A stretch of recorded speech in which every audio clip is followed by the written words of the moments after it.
UP के उन्नाव में rape पीड़ित लड़की के पिता की 9 अप्रैल को संदिग्ध परिस्थितियों में मौत हो गई थी। कल जब उनकी पोस्टमार्टम रिपोर्ट आई तो उसमें कई खुलासे थे।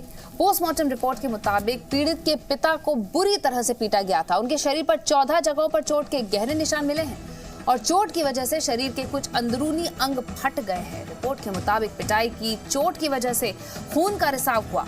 रिपोर्ट में चोट और सेप्टिसीमिया को मौत की वजह बताया गया है। सेप्टिसीमिया का मतलब होता है खून का जहरीला होना।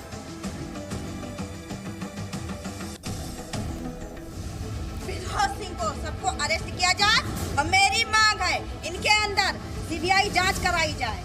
हमारा तुम्हारा है और तुम हमारे पास आइए, हम तुम मिलकर एक नया अध्याय शुरू करते हैं। इस सरकार ने पहले इस बात को कहा है, ये घटना दुर्भाग्यपूर्ण है।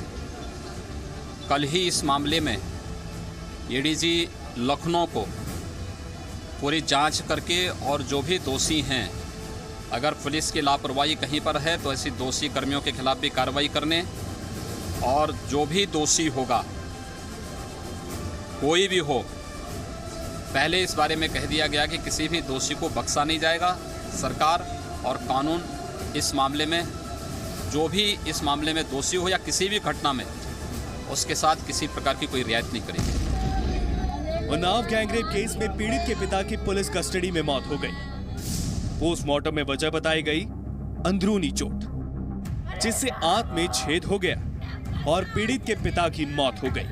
अंदरूनी चोट कैसे पहुंची होगी बताने के लिए ये वीडियो काफी है। ये वीडियो 3 अप्रैल का है। पीड़ित के पिता पुलिस कस्टडी में थे और चोट के निशान साफ दिखाई दे रहे हैं।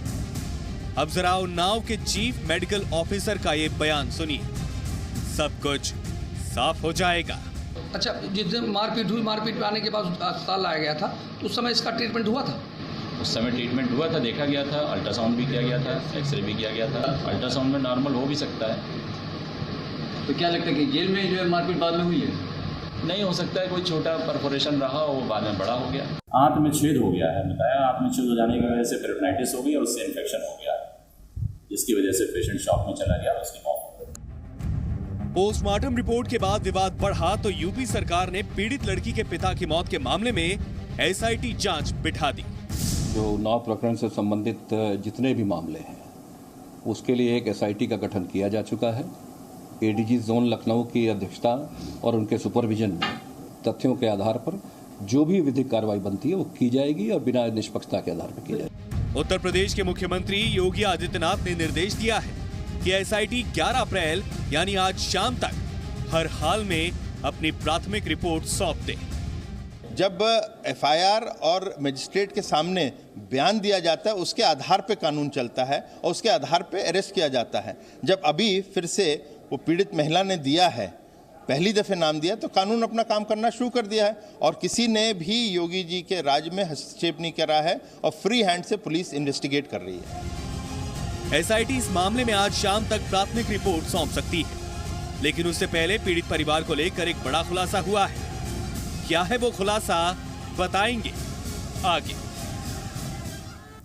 दरअसल उन्नाव गैंग रेप पीड़ित ने शशि नाम की एक महिला पर भी आरोप लगाया है कि वही पीड़िता को लेकर बीजेपी विधायक कुलदीप सेंगर के पास गई थी, जिसके बाद उसका गैंग रेप हुआ।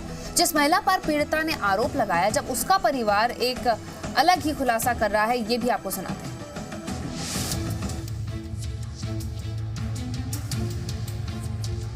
उन्नाव गैंगरेप पीड़िता ने जिस महिला पर आरोप लगाया है, उनके पति हरिपाल सिंह और बेटा शुभम आज लखनऊ सीएम आवास पहुंच गए इस आरोप के साथ कि पीड़िता ने शुभम को 9 महीने पहले रेप के आरोप में जेल भिजवा दिया था। पहले हमारे साथ उसने हमें झूठे आरोप में गैंगरेप में फंसाया था। महेश सिंह ने मुझ पर दबाव बनाया था कि तुम लड़की से शादी कर लो तो तुम्हें मुकदमे से हम बाहर कर देंगे। जब हमने ऐसा कुछ नहीं किया तब मुझे महेश सिंह ने धमकाया कि ठीक है, मैं तुम्हें मुकदमे में ऐसा फंसाऊंगा कि जिंदगी भर जेल काटते रह जाओगे। इसलिए वो झूठे गैंगरेप में मुझे फंसाया गया।